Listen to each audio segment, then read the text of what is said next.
வணக்கம். இப்போ நாம் இருக்கிற இடம் வந்து மயாமி சிவா விஷ்ணு ஆலயத்தில் இருக்கிறோம். இந்த கோயில் வந்து இந்த சமீபத்தில் 2001 புதுப்பிக்கப்பட்ட நிறுவப்பட்ட கோயில். இது பழைய கோயில் பக்கத்தில் வந்து இப்போ நான் உள்ள கோயிலுக்குள்ளே போயிட்டு வந்தேன்.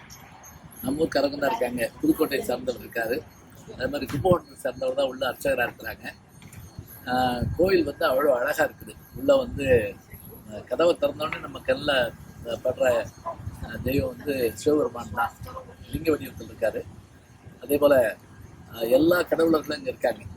மறுபக்கத்தில் வந்து வெங்கடாஜலபதி நிற்கிறாரு, ஆண்டாள், மகாலட்சுமி, காஞ்சி காமாட்சி, திருப்பதி அது, அதே போல் தட்சிணாமூர்த்தி இருக்கார், ஐயப்பனுடைய அழகான உருவம் இருக்குது, ஆஞ்சநேயர், ராமர் எல்லாமாக உள்ள இருக்க கோயிலுடைய அந்த அழகு, சுற்றி இருக்கக்கூடிய அருமை.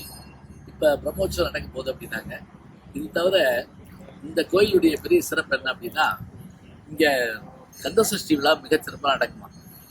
குறிப்பாக சொல்கிறதா இருந்தால், அந்த 6 நாள் சஷ்டி முடிஞ்ச பிறகு அந்த சூரசம்ஹாரத்தை வந்து ரொம்ப அழகாக செய்வாங்களாம்.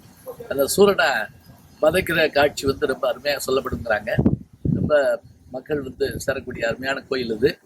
மயாமி நகரத்தில், அது அமெரிக்காவில் இப்படியான ஒரு அருமையான இயற்கை சூழலை பார்க்குறப்ப நமக்கு ரொம்ப பெருமை ஏற்படுது.